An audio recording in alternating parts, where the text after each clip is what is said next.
Alors mes chers amis, pendant cette année de Shemitah, il y a énormément de questions qui me sont posées autour de l'arrosage des fleurs et de tous les autres travaux de jardinage qui vont se poser lorsque j'ai non pas un jardin, mais des fleurs qui se trouvent par exemple sur ma terrasse, dans mon jardin, mais surtout à la maison. Alors, les cours précédents, on avait expliqué que lorsque j'ai un jardin, ça veut dire c'est vraiment comme un champ. Toutes les lois de Shemitah sont en vigueur dans ce champ. Et c'est la raison pour laquelle il y a énormément de choses qu'on n'aura pas le droit de faire. Par exemple, arroser, je ne peux pas arroser autant que je veux. J'ai le droit d'arroser uniquement la quantité nécessaire pour ne pas que les arbres et que les plantes s'abîment, pour ne pas qu'elles meurent, pour ne pas qu'elles s'abîment et que finalement on ne puisse plus, l'année d'après, récupérer l'état de l'arbre, l'état des plantes. Mais sinon on ne peut pas arroser autant qu'on veut pendant la 7e année. On ne peut pas dans tous les cas enlever les herbes mortes. On ne peut pas dans tous les cas faire tout ce qu'on aurait aimé faire, mettre de l'engrais et compagnie dans ces fleurs-là. Référez-vous si vous voulez au cours précédent dans lequel on avait bien expliqué tout cela. Quel est le propre, mes chers amis, du champ? Il est écrit dans la Torah, Sadecha lo tizra. Ton champ, tu ne pourras pas le semer. Qu'est-ce qu'un champ? Disent Rachamim, un champ, c'est un jardin qui se trouve à l'extérieur. Ou d'une part, en haut, au-dessus des plants et des fleurs et des arbres, il y a de l'air libre. Et d'autre part, en dessous, il y a de la terre. C'est ça un champ, vous êtes d'accord avec moi? En dessous, c'est vraiment de la terre. Et au-dessus, c'est découvert, tout se passe comme il faut. Et effectivement, dans un champ, on a dit qu'il y a toutes les lois de Shemitah qui sont en vigueur. Que se passe-t-il dans le cas où on n'est pas dans un champ, mais on est dans une maison? Par exemple, j'ai mon champ, avec de la terre sur le sol, et je décide de construire une maison au-dessus de ce champ. Ça veut dire, je construis des murs sur les côtés, et je construis un toit au-dessus. Alors là, que se passe-t-il? D'une part, la terre, elle reste une terre, la terre d'un champ.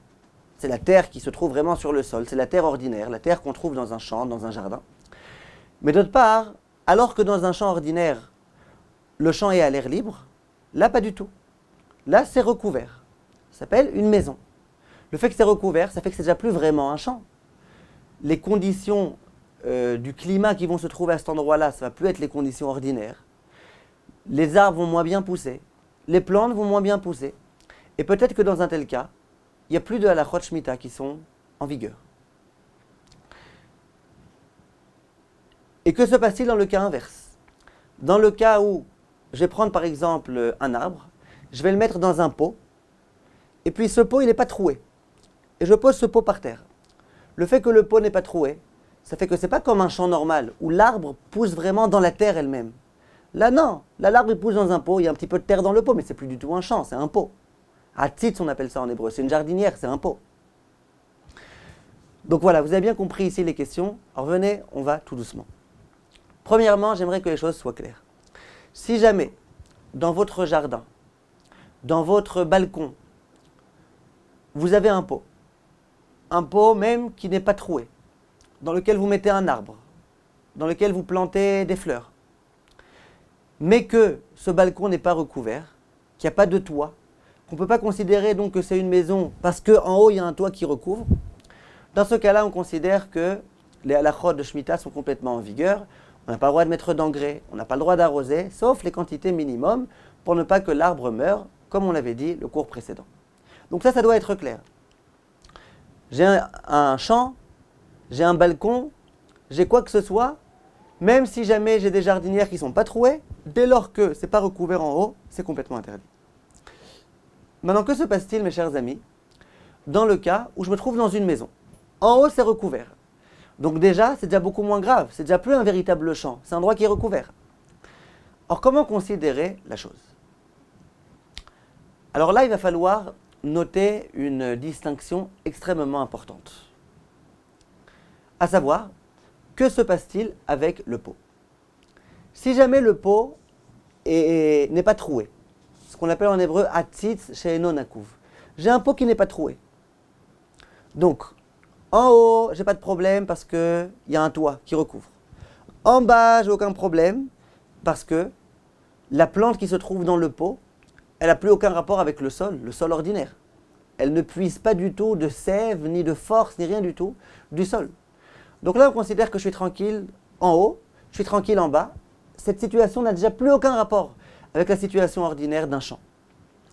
Et donc, dans ce cas-là, on aura le droit d'arroser autant qu'on veut. On aura le droit de mettre de l'engrais autant qu'on veut. On aura le droit même, d'après certains décisionnaires, de semer.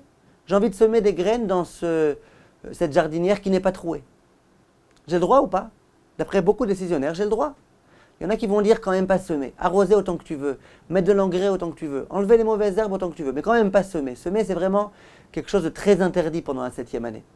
Mais beaucoup vont dire non, même semer, tu as le droit, surtout si tu as vraiment besoin, si c'est un cas de force majeure, si c'est un cas de nécessité, tu as le droit même de semer. Simplement, je précise, il faut non seulement que le pot ne soit pas troué, mais il faut aussi que les feuilles, le feuillage, ne dépassent pas. Imaginez que le feuillage, il dépasse à droite, il dépasse à gauche.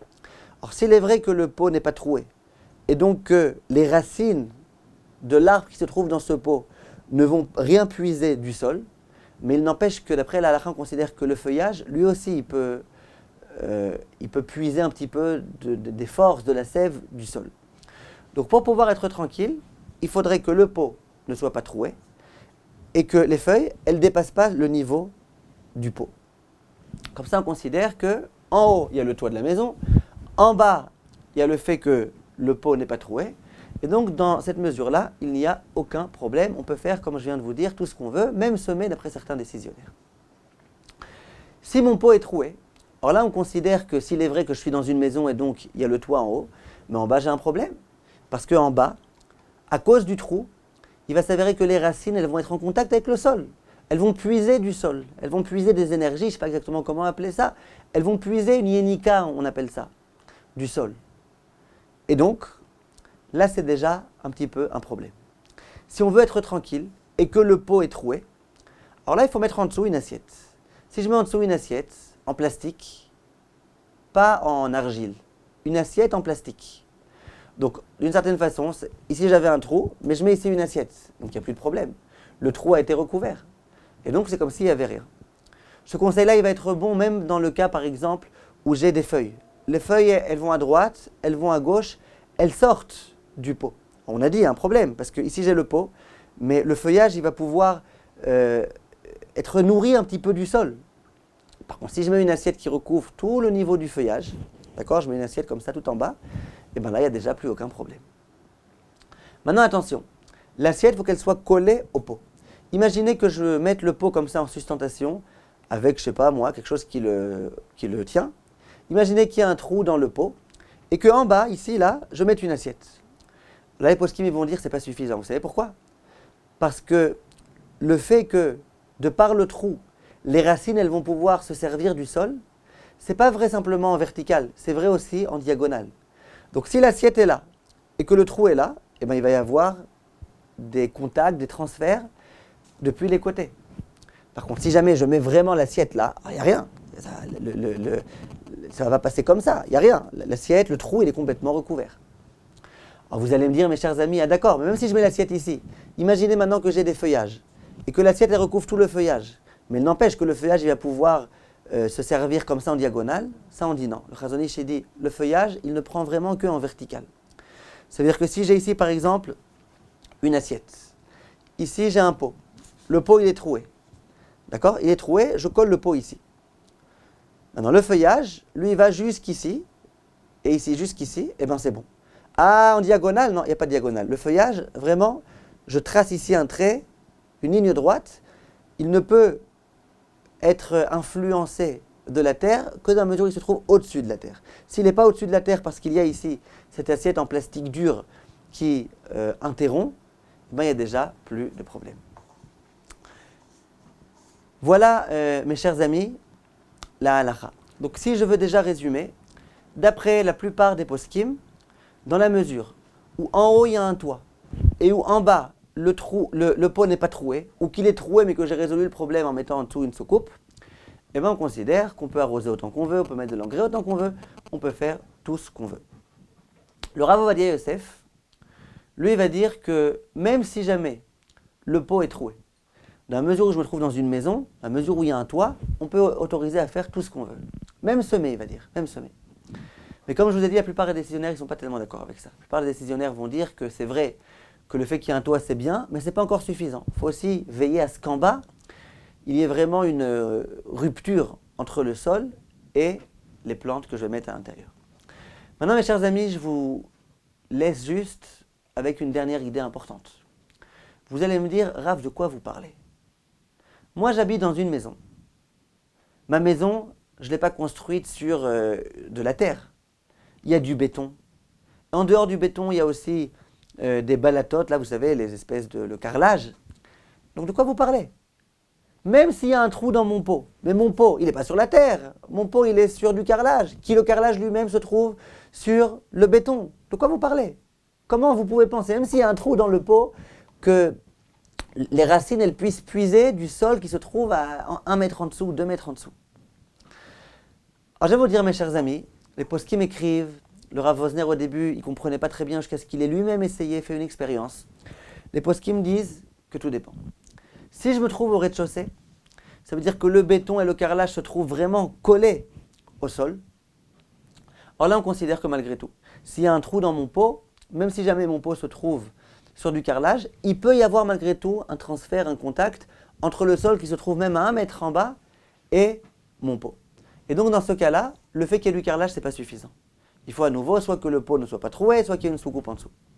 Par contre, si jamais j'habite au premier étage, ou au 2e étage, ou au 3e étage, alors là, de nombreux poskim disent que, étant donné qu'il y a non seulement le béton plus le carrelage, il y a en plus un espace vide entre le rez-de-chaussée et le premier étage. Alors là, compte tenu de tout cela, on peut considérer que le simple fait que mon pot se trouve sur ce carrelage, qui lui-même se trouve sur le béton, qui lui-même se trouve au premier étage ou au 2e étage, on peut considérer que c'est comme si il y avait une soucoupe. C'est encore mieux qu'une soucoupe. Au lieu de mettre une soucoupe, j'ai mis mon béton avec mon carrelage au premier étage ou au 2e étage. Pas tout le monde est d'accord avec ça, mais en tous les cas, le Rav Shlomo Zalman Auerbach, beaucoup d'autres poskim vont dans ce sens.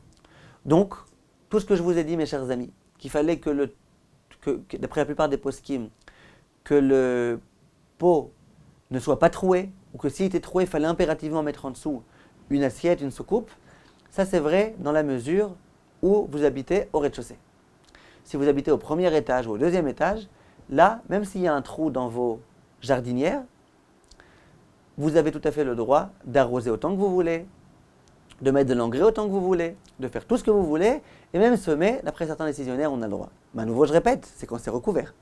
Si vous êtes sur votre terrasse qui est découverte, ou si jamais vous mettez par exemple des jardinières à l'extérieur de la fenêtre, de telle sorte à ce qu'elles ne soient pas recouvertes, alors là bien évidemment, ça sera interdit, on aura le droit d'arroser que le strict minimum pour pas que les fleurs meurent, pour pas que les arbres meurent, etc., comme on l'avait dit le cours précédent. Voilà, Kol Tov mes chers amis, et à très bientôt. Au revoir.